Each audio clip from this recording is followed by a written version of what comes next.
E aí, vamos a mais uma aula sobre direito previdenciário. E o nosso tema de hoje é legislação previdenciária. Veja, tem muitos candidatos que vão prestar concurso na área previdenciária e não são formados, né? Não têm formação jurídica. Problema nenhum, tá? Mas ficam muitas vezes com receio, até mesmo de perguntar a diferença entre uma lei, um decreto, né, uma instrução normativa.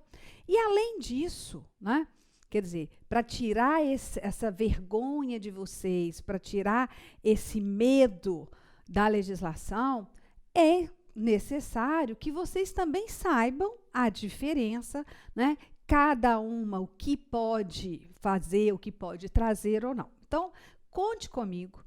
Tendo alguma dúvida sobre esse tema, né, que a gente não tenha conseguido aqui explorar melhor, vão passar as dúvidas. Por quê? Porque eu sempre falo, dúvida é para ser tirada antes do concurso, né? Para a gente ir afiado para a prova. Então, nosso tema é legislação previdenciária. O que seria legislação previdenciária? Veja, é diferente de lei previdenciária. Por quê?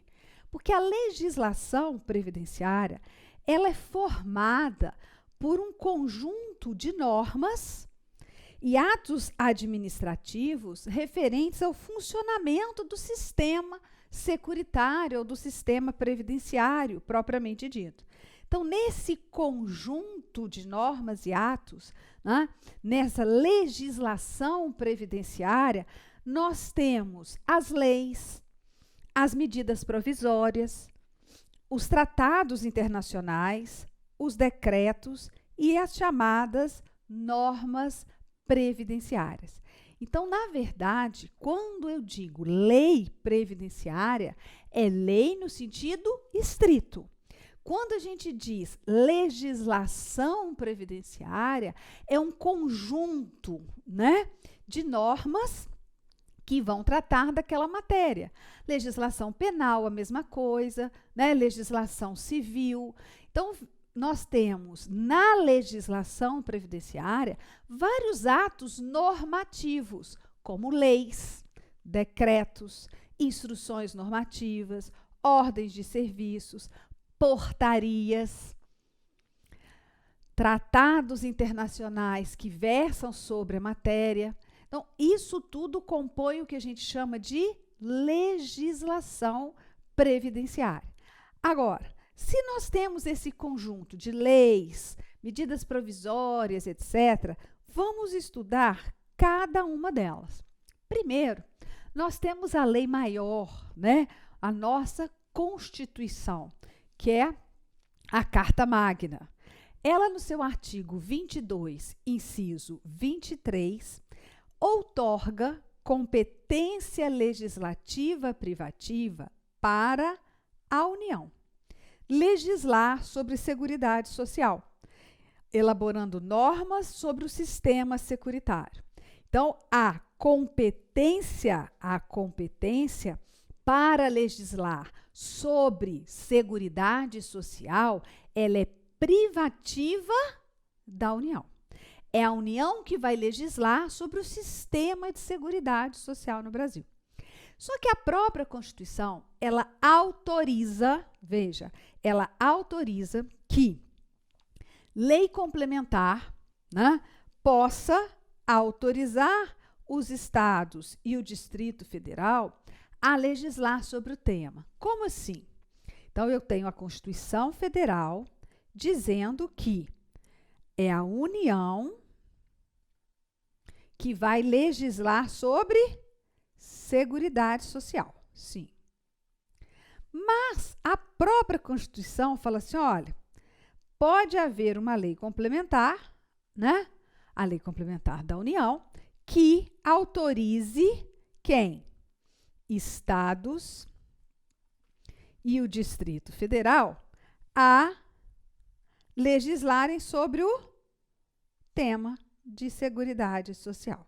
Então, na verdade, esses dois, ó, Distrito Federal e estados, só podem legislar sobre Seguridade Social se houver uma lei complementar federal autorizando, né? Autorizando. Do contrário, segue a regra União com competência privativa para legislar sobre Seguridade Social, certo? Seguindo. Em relação à Previdência, a Constituição já diz diferente. Fala, olha, a competência legislativa para legislar sobre Previdência Social, ela é concorrente.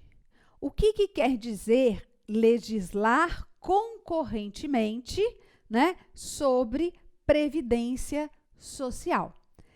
Na verdade, a União trata das normas gerais e estados, Distrito Federal e municípios podem legislar sobre a matéria, obviamente obedecendo o que dispõe essa lei de normas gerais e a Constituição Federal.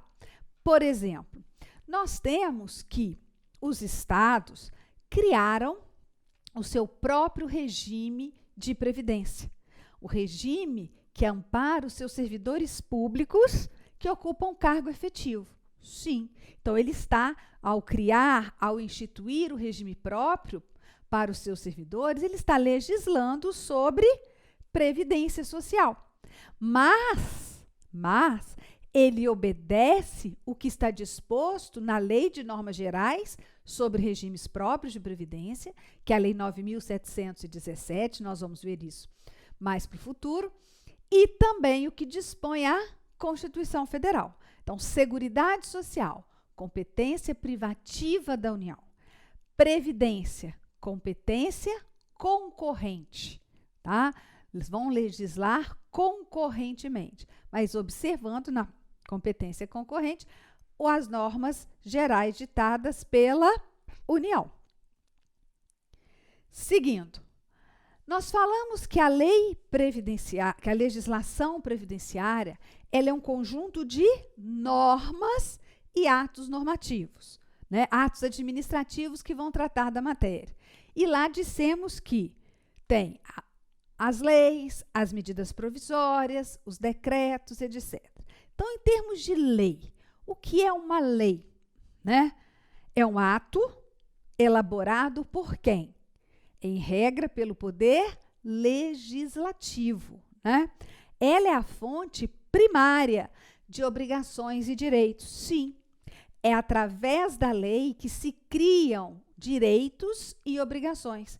Então, vai criar um benefício, uma vantagem previdenciária, só podem ser criados por lei. É a lei que cria direitos, mas também cria obrigações. Obrigação de pagar contribuição previdenciária, direito de obter uma aposentadoria.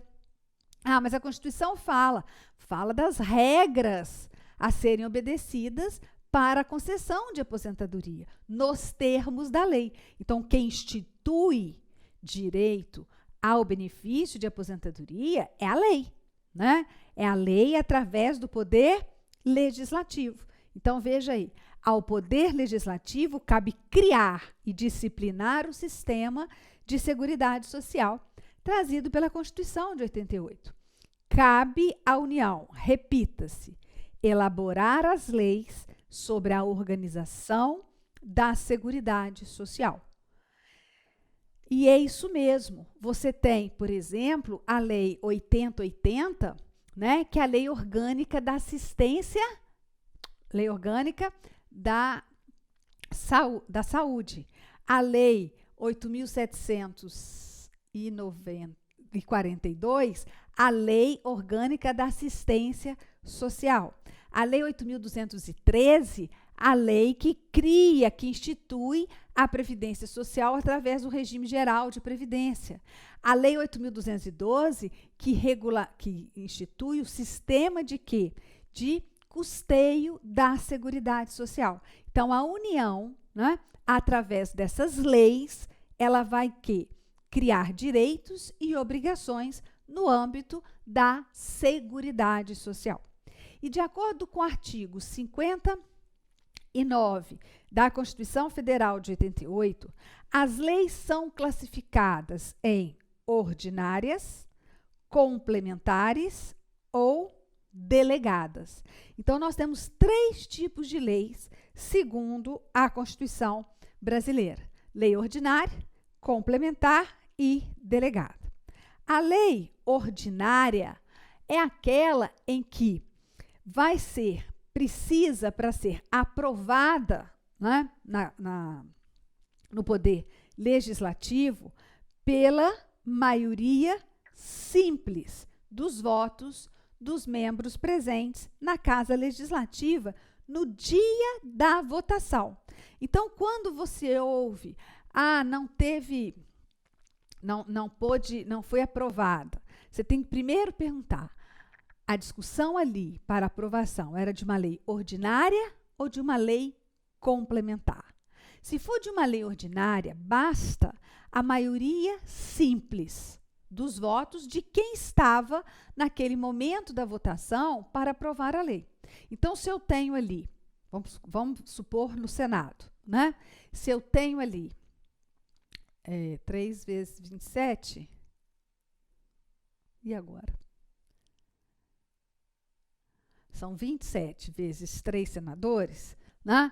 Eu vou ter lá 27, 54, 81 senadores. Então, 81 senadores. Vamos supor que tivessem presentes apenas 60.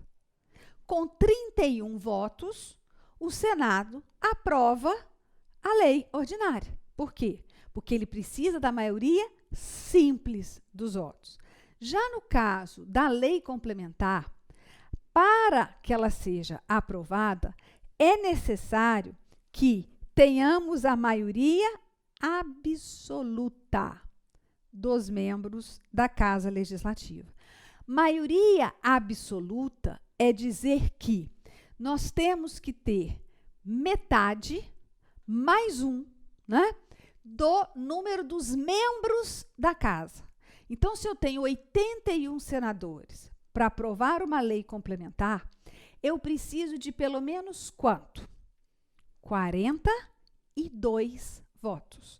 81 dividido por 2 vai dar 40,5, né? Então, 41 votos, ou 42 votos, melhor dizendo, porque vai dar 1,5, 42 votos. Ah, mas só tinham lá, vamos supor, tinham 60, 40 votaram para aprovação. Não adianta, porque ali teve maioria simples.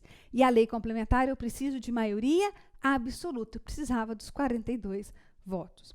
E a lei complementar, ela tem traçada na Constituição a matéria de que ela tem que cuidar. Então, as matérias disciplinadas por lei complementar estão expressas na Constituição. Por exemplo, você viu, cabe à lei complementar dispor sobre os recursos mínimos a serem aplicados anualmente nas ações e serviços públicos de saúde pelos estados, pelo Distrito Federal e pelos municípios. Então, lei complementar. Você também viu, né, em determinadas situações que, na verdade, a previdência complementar no Brasil, ela tem que ser regulamentada por lei complementar. Depois nós vamos estudar, nós temos as leis complementares 108 e 109 de 2001, exatamente, que regulamentam sobre o sistema de previdência complementar no Brasil. Agora, também a maioria das matérias em Seguridade Social são tratadas simplesmente por lei ordinária. Criar benefícios previdenciários, né? Em sua maioria, através de lei ordinária. A criação do salário-família, a criação da aposentadoria, a criação do salário-maternidade. A Lei 8.213 nada mais é que uma lei ordinária que vem instituir o regime geral de previdência social e os benefícios que ele contempla. Então, lei ordinária. Ah, professora, mas nós temos, então, lei ordinária, lei complementar, sim, e as chamadas leis delegadas, né? As leis delegadas, elas vão ser elaboradas não pelo Poder Legislativo, mas pelo Presidente da República. Olha, é o representante do Poder Executivo que vai elaborar uma lei. Mas o Poder Executivo elaborar lei? Sim. Nesse caso, com autorização do Congresso Nacional. É o próprio Poder Legislativo autorizando o Poder Executivo para elaborar uma lei sobre determinada matéria. Por isso que se chama lei delegada, né? O Legislativo, o Congresso Nacional, delega poder ao presidente da República para elaborar uma lei. Só que, nesse caso, ao delegar, né, a Constituição não permite que todas as matérias sejam tratadas por lei delegada, ainda que haja autorização. Então, não pode o Congresso Nacional, por exemplo, autorizar o presidente da República elaborar uma lei delegada sobre matéria afeta a lei complementar, sobre matéria que é específica de lei complementar. Então, veja lá. Haverá solicitação ao Poder Legislativo, né, no caso do presidente da República, delimitando o assunto sobre o qual irá legislar. O Congresso, então, aprova esse pedido, né, e especifica o conteúdo da delegação e os termos do seu exercício. Mas é bom registrar o que eu coloquei aqui, ó, que matérias que exigem a regulamentação por lei complementar não podem ser objeto de lei delegada, ok? Não podem ser objeto de lei delegada. Então, por exemplo, tá? A lei que instituiu critérios diferenciados para a aposentadoria do segurado com deficiência foi uma lei complementar, a Lei Complementar 142. Poderia ser por lei delegada essa matéria? Não, né? Por quê? Porque matéria afeta a lei complementar tem que ser por lei complementar. Não pode ser nem por lei ordinária, nem por lei delegada. Tá ok? Seguindo aí.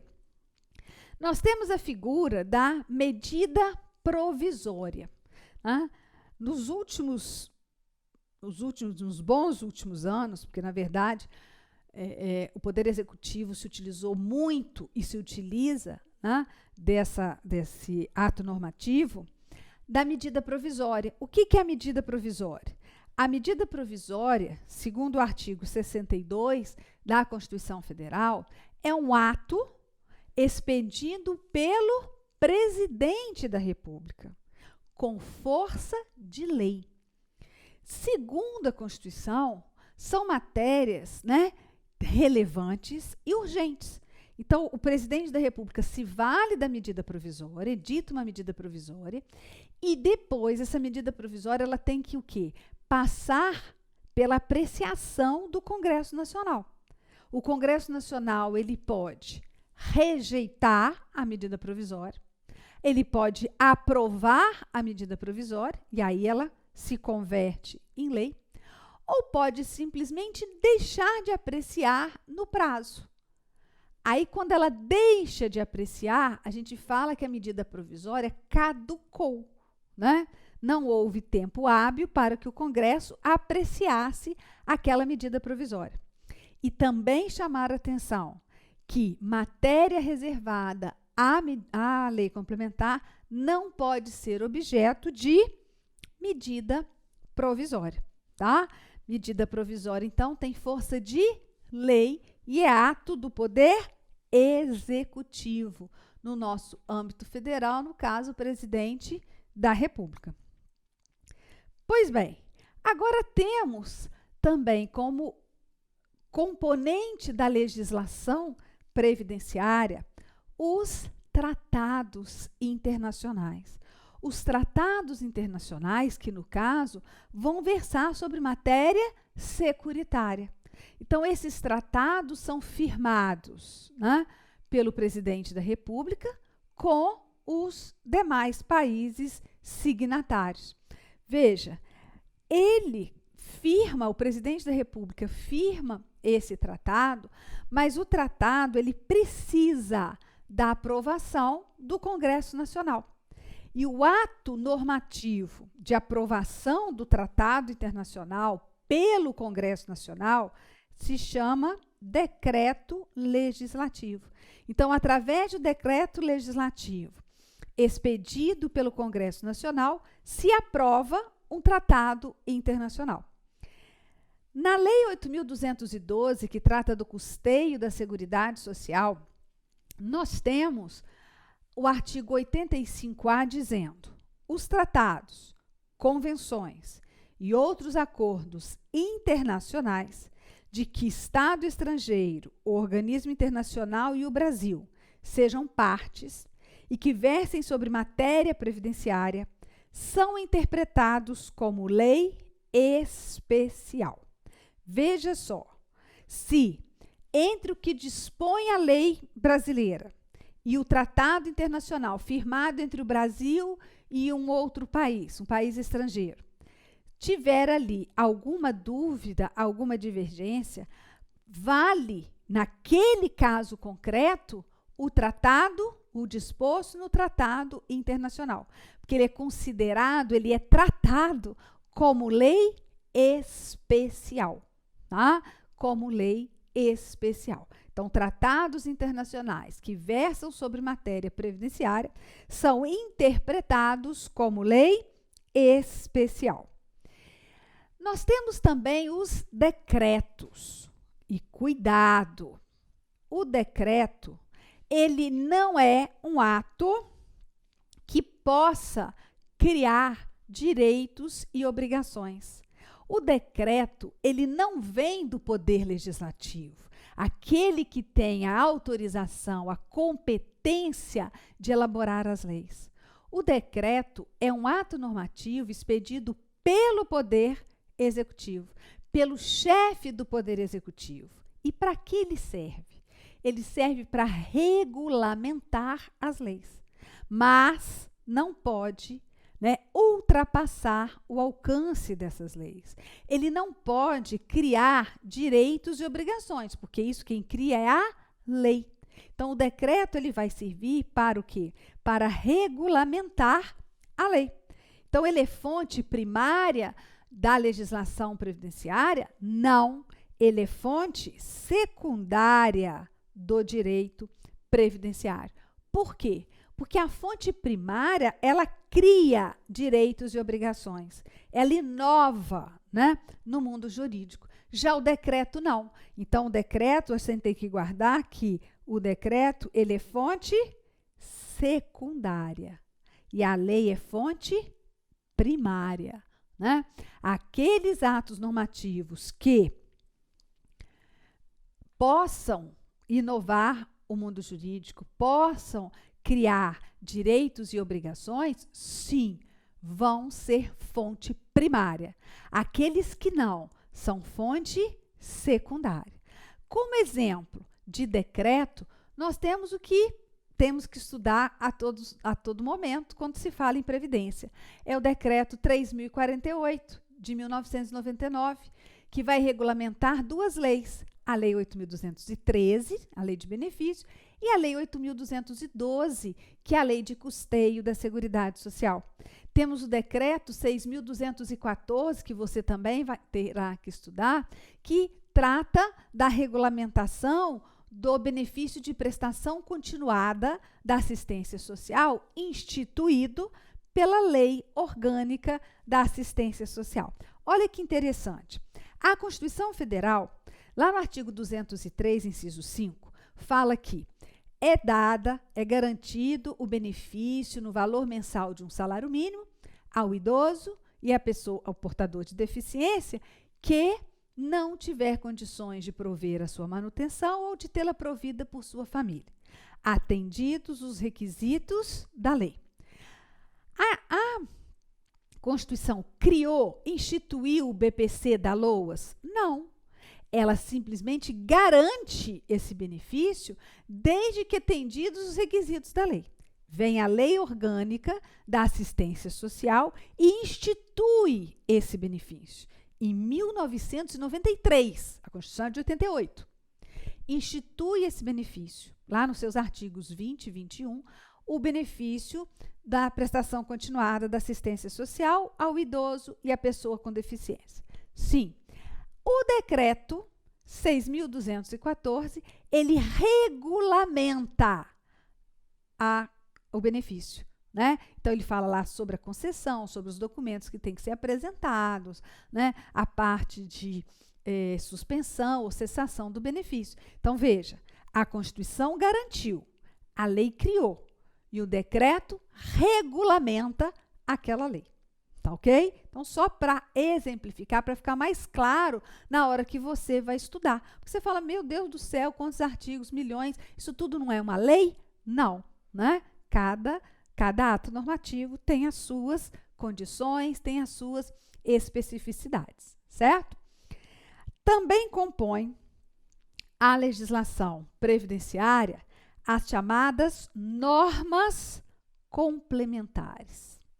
As normas complementares são atos administrativos, são atos expedidos pelas autoridades administrativas, pressupondo sempre a existência de lei, né, ou de um outro ato legislativo a que elas estejam subordinados. Então, nós temos, nesse grupo de normas complementares, as chamadas portarias. As portarias, elas são expedidas pelos ministros de Estado. Então, você vai me ver falando muito sobre a portaria do ministro da Fazenda. Com a portaria do ministro da Fazenda que se tem o índice de reajustamento dos benefícios da Previdência Social. A cada ano está lá o limite máximo, através da portaria, que se estabelece o limite máximo do valor dos benefícios do regime geral de Previdência Social, o valor das cotas de salário-família, né? Então, expedido por meio de portaria, nesse caso específico, portaria do Ministério da Fazenda. Também nós temos as instruções normativas, sim, né? Instrução normativa do INSS, instrução normativa da Receita Federal do Brasil. Olha, são instruções, são normas expedidas no caso do INSS pela autarquia e no caso da Receita Federal pelo órgão, né? São instruções que, como o próprio nome diz, instrui os subordinados como cumprir a lei, tá? Instruções normativas. Temos também as orientações de serviço, nós temos as ordens de serviço e etc. E todas as normas complementares, elas são fontes secundárias do direito previdenciário. Por quê? Elas podem criar direitos e obrigações? Elas podem inovar no mundo jurídico? Não. Bem como o decreto. Então, fontes primárias, decretos, normas complementares, fonte secundária. E o tratado internacional? Tratado internacional, fonte primária, né? Inclusive, ele vai ser interpretado como lei especial, certinho? Olha, o direito previdenciário, sempre há essa discussão se ele é autônomo ou não em relação aos outros ramos do direito. Veja, uns entendem que o direito previdenciário, ele surge, né, a partir da segmentação, da separação do direito administrativo, em razão da organização do Estado pela proteção social. Outros consideram que o direito previdenciário, ele nasce com a evolução do direito do trabalho. Pois bem, isso é o entendimento dos doutrinadores. E outros também vão entender que não, que o direito previdenciário, ele é autônomo. Por quê? Porque desde o momento que ele nasce, né, que ele vai tratar aí das relações previdenciárias, ele já traz conceitos próprios, conceitos que não são do direito do trabalho, né? Não são do direito administrativo. Então, segundo essa corrente, o direito previdenciário ele é autônomo, já que desde o seu surgimento, desde as épocas remotas, né, esses princípios previdenciários, esses conceitos, são muito mais, são mesmo anteriores ao próprio direito do trabalho. Como, por exemplo, há conceitos no direito previdenciário que não tem em nenhum outro ramo.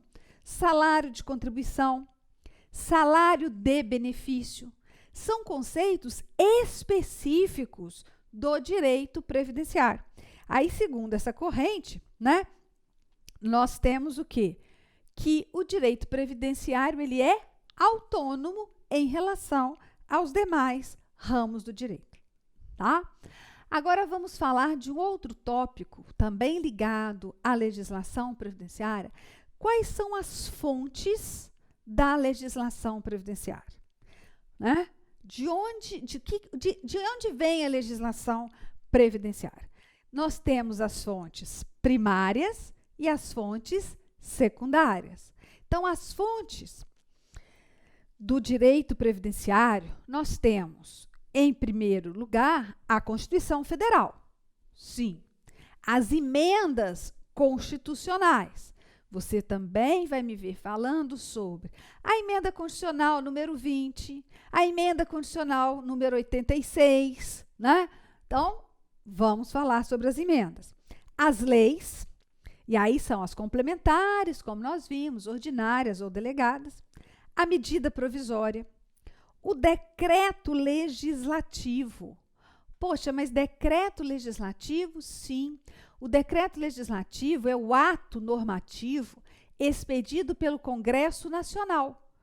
Por exemplo, o Congresso Nacional não é ele que aprova um tratado internacional? Então, alguns decretos legislativos vão fazer parte, vão ser fonte do direito previdenciário, né?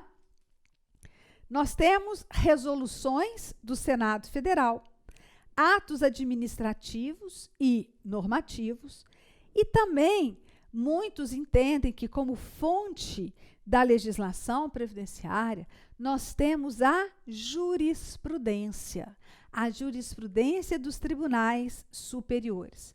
Quer dizer, os entendimentos, né, as decisões reiteradas sobre determinado assunto dado pelos tribunais superiores. Veja, então, a palavra lei, nós vimos que a palavra lei, no seu sentido mais amplo, ela vai contemplar muito mais do que aquilo que nós dissemos, leis ordinárias, leis complementares, leis legais. Não, no sentido amplo, lei é tudo quanto é ato normativo que trata de uma determinada matéria, né? Então, aí eu coloco leis, medida provisória, portaria, instrução, não. Só que no seu aspecto mais estrito, no seu sentido estrito, que é o que realmente mais nos importa, as leis, elas são o quê? São elaboradas, são atos normativos elaboradas pelo Congresso Nacional com o objetivo de quê? De criar direitos e obrigações. Então, elas o legislativo vai criar as leis ordinárias e as complementares. E o Poder Executivo, através de delegação do Congresso Nacional, ele pode elaborar uma lei delegada, né? As medidas provisórias não precisam de delegação do Congresso Nacional, mas são atos normativos com força de lei editados por quem? Pelo chefe do Poder Executivo. As leis ordinárias, as leis complementares, as leis... Olá, meus amigos, minhas amigas, sou o professor Luiz Antônio de Carvalho, com muito prazer, muita satisfação, estou aqui para fazer um convite muito especial para você que está se preparando para o grande concurso do INSS.